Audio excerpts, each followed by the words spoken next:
خود شناسی اور خدا شناسی ایک دوسرے سے الگ نہ تھے اور نہ ہیں۔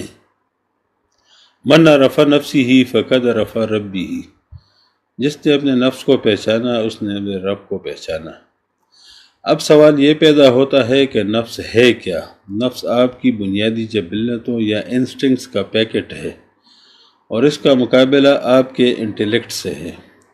ترغیبات نفس شہوات اور لذات ہیں، تو انٹیلیکٹ کا مقصد اس سے کہیں عرفہ والا اپنے رب کی پہچان ہے۔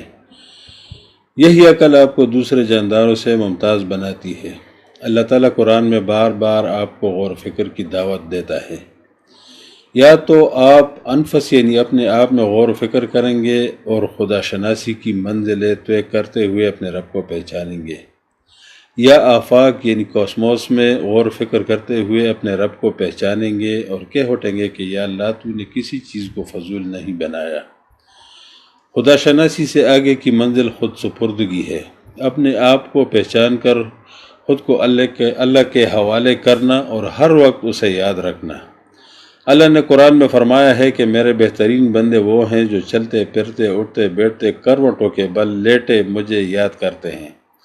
اللہ کی یاد سے خدا شناسی اور اپنے مواخذے کی ابتدا ہوتی ہے، اور یہی جہاد اکبر کہلاتی ہے جو ہر وقت جاری رہتی ہے۔ اپنی خامیوں پر نظر رکھنا، ان کی اصلاح کی کوشش کرنا، خود نمائی خود غرضی سے پرہیز کرنا، لوگوں کی ایذا پر صبر کرنا اور ان کو برداشت کرنا، رشتوں ناتوں کا خیال رکھنا۔ اور ہاں، ایک بات کی کوشش ضرور کریں، کبیرہ گناہوں سے اجتناب کریں۔